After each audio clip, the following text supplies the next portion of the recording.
Everybody, happy Tuesday. It is the 1st of September 2020. Let's see if this final third of the year is any different than the rest of it has been. I've got high hopes for it, and the Lord is good no matter what's going on. Anyhow, chapter 44, we are going to cover these verses. Let's see how many there are just for curiosity's sake.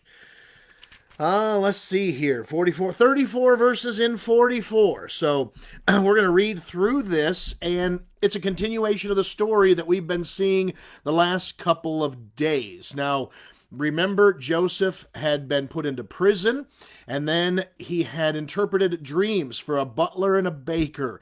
The baker ended up dying 3 days later. The butler was restored to his position, and Joseph said, "Please tell Pharaoh that I'm still in jail." The butler forgets to do this. 2 years pass, and God gives Pharaoh two dreams, one of 7 fat cattle, followed by 7 skinny cattle that ate the fat cattle, and then 7 fat ears of corn that were devoured by 7 skinny ears of corn. So the butler says, "Oh, yeah, I remember a guy who can interpret dreams." They bring Joseph out of prison. He takes a bath. He shaves his face. He puts on nice clothes, and he sees Pharaoh. Pharaoh tells him what his dreams are, and Joseph says that's actually the same thing that God's trying to teach you from both dreams. They're the same dream. 7 years of plenty. 7 years of famine. The 7 years of famine will devour all that was gained during the 7 years of plenty. And he said, what you need to do is find somebody who can wisely manage your resources during the 7 years of plenty so that you can exist through the 7 years of famine. And Pharaoh says, yeah, you're right about that. I need to find a guy. And in all of Egypt, there's not a guy like you. You've got the hand of God upon you. And so he chooses Joseph, and Joseph then becomes the agricultural administrator, yea, the leader of the nation of Egypt. Pharaoh is just a figurehead at this point. He's letting Joseph run the whole land. This is huge. So, while this is going on, the 7 years of plenty, he wisely stores up and saves their resources. When the 7 years of famine begin, he distributes them to the people who have need. Well, among those who have need are Jacob and his other 11 sons, Reuben down through Benjamin. So the brothers are sent by Jacob to Egypt to get some corn, and Joseph recognizes them. Now, only the first 10 were sent. Benjamin, the 12th brother, stays home. Jacob is afraid he won't come back, and rightfully so. So he sees the 10, and Joseph fills up all their sacks with corn, and then he puts their money back in the mouth of the sacks, and they get halfway home. They find their money. They get home, and by the way, I forgot to tell you that they had to leave Simeon behind in Egypt because Joseph wants to see this boy Benjamin, right? So Simeon's waiting. They got him locked up in jail, and the other guys get home, and they tell Jacob what happened, and he's frustrated because they've been told they can't come back without Benjamin. Well, time passes, and they eat up all that corn. This is where we picked it up yesterday. They eat up all the corn, and Simeon's been in jail this whole time. Man, if I were Simeon, I'd be pretty frustrated that they didn't come right back for me. But they eat all the corn. I don't know how long this takes. Maybe a month, because each guy had his own sack. So there are 10 sacks of corn. That, how long does it take to go through that? I'm not sure. Let's say a month. So Simeon's locked up for a month. Jacob says, hey, we're out of corn. You guys need to go back.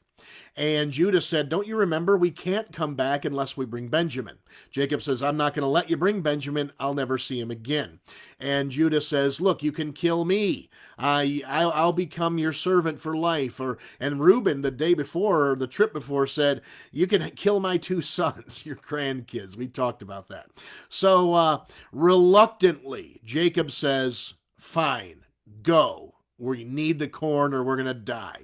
That's where we pick it up. By the way, today's going to be a cliffhanger. We're going to leave things hanging, sort of like the old Lone Ranger shows, What's going to happen? Will he survive? Anyway, let's go. Chapter 44, verse 1. Oh, we should pray. Father, bless this study. Please help us to continue learning. Amen. And he commanded the steward of his house, this is Joseph, saying, fill the men's sacks with food. as much as they can carry, and put every man's money in his sack's mouth. So the same thing that he did before. Fill the sacks all the way up with food, put their money back in the sack, tie them up tight. And look here, verse 2. This is new. Joseph's messing with his brothers now. And put my cup, the silver cup, in the sack's mouth of the youngest, that's Benjamin, and his corn money. And he did according to the word that Joseph had spoken. So he fills all the sacks, all 11 of them, puts the money back in the mouth of the sacks, and then puts Joseph's silver cup in Benjamin's sack too. Verse 3, as soon as the morning was light, the men were sent away, they and their asses. And when they were gone out of the city, and not yet far off, Joseph said unto his steward, Up, follow after the men. And when thou dost overtake them, say unto them, Wherefore have ye rewarded evil for good? Is not this is not this it in which my Lord drinketh, and whereby indeed he divineth? Ye have done evil in so doing. So Joseph says to his steward, hey, catch up to those guys, stop them, and ask them why they've done us wrong when all we've done is help them. Why would you reward evil for good? Say, one of you has my master's silver cup, and he uses that to divine or to interpret dreams, to use the gifts that God has given him. And so he does this. Verse 6, and he overtook them, and he spake unto them these same words. And here's the brothers' response. They said unto him, Wherefore saith my Lord these words? What are you talking about? Why would you say this? God forbid that thy servants should do according to this thing. Hey, this is not like us. We're not going to steal from your master. Behold, the money which we found in our sacks' mouths, we brought again unto thee out of the land of Canaan. How then should we steal out of thy Lord's house silver or gold? They said, remember the last time we got home and we found our money? We brought it back to you. We're not thieves. We're honest. Why would you accuse us of this thing? Verse 9, with whomsoever, and this is where that boldness comes in, with whomsoever of thy servants it be found, both let him die, and we also will be my Lord's bondsmen. So these guys are very, very certain that they don't have the silver cup. They're so certain they say, if you can find that cup on any one of us, that guy can die, and the rest of us will be your slaves. And he said, now also let it be according unto your words. He with whom it is found shall be my servant, and ye shall be blameless. Then they speedily took down every man his sack to the ground, and opened every man his sack. And he searched, and began at the eldest, and left at the youngest, and the cup was found in Benjamin's sack. Can you imagine these other 10 brothers when they see that Benjamin's sack has the cup, and now they're thinking, wait a minute, our brother that we promised we'd bring back to Dad is going to be kept back as this man's slave. We're doomed. Verse 13, then they rent their clothes. That to rend means to tear. So they grabbed their clothes. It was a sign of anguish and mourning. They tore their clothes, and they laded every man his ass. So they reloaded the corn and returned to the city. So I want to tell you a story real quick here about a similar incident. You know, the book of Proverbs says the righteous are bold as a lion. And while I was in college, I was working repairing televisions and appliances with a friend of mine, and I had a young man helping me when I had to carry large televisions in and out of houses. Sometimes we would have to bring the TVs to the shop to be tested and to do work on them, and then we'd return them. So this young man was with me, and we returned a television set to a gentleman's house. We had to go all the way up the stairs and into a bedroom, and I reconnected the television set, so I'm on my knees behind the TV, hooking up the outlet, the plug into the outlet, and connecting the cable and the VCR back then and that type of thing. And so we left, and we decided to get some lunch at that time. We went to Dairy Queen, and my partner actually offered to pay. He said, "I'll buy today." I thought, wow, this is weird. So while that happened, I got a phone call from our secretary, who happened to be Shannon. She called me and said, "Hey, the guy whose house you just left said that you stole $60 from him." I said, "Oh my goodness, no, we didn't do any such thing." And I looked at my partner and I said, "Did you take $60 from that man's house?" And he said, "No, I didn't take $60. And so he said, "Well, if you don't come back to the house, he's calling the police." So we went back to the house, and the gentleman said I had $60 laying on the dresser in my bedroom, and it's stolen. I said, "Sir, I didn't take your money. I've asked him. He said he didn't take your money. Did you take the man's money?" He said, "No, I didn't take the man's money." He said, "Well, it's gone. It was there when you guys showed up. It's missing now. Somebody has it." And I said, "Well, you know what? Call the police. Let's get the police involved in this." He said, "Gladly." So he calls the police, and a couple police show up, and one of them asked me, they say, "Can I search your van?" I said, "Yeah, absolutely. Go ahead." And so I walked over to the van with him, and we're looking around, and my Bible happened to be between the seats. And I said, "Hey, why don't you go ahead and check the pages of the Bible? Maybe I took the stolen money and stashed it in the Bible." And yeah, that was a little bit cocky and mouthy, but I knew I didn't take the money, so I had nothing to hide. Long story short, my knucklehead partner did steal that money, lied to me twice, lied to the owner of the house, lied to the police about it, but he got caught. I should have known. How could he afford to pay for lunch otherwise? Anyway, just another one of those stories. When you don't have anything to hide, you're bold as a lion. That's how these boys were. Anyway, let's get back to the Bible. Verse 14. "And Judah and his brethren came to Joseph's house, for he was yet there, and they fell before him on the ground." So they've turned around, they've come all the way back. Now they bow down to Joseph. "And Joseph said unto them, What deed is this that ye have done? Wot ye not that such a man as I can certainly divine? And Judah said, What shall we say unto my Lord? What shall we speak? Or how shall we clear ourselves?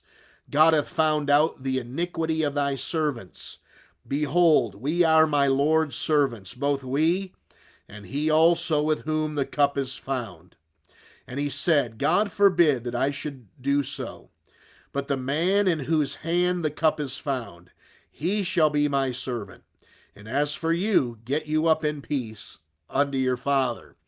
So the boys all come back to the house. Boys, they're men in their 40s.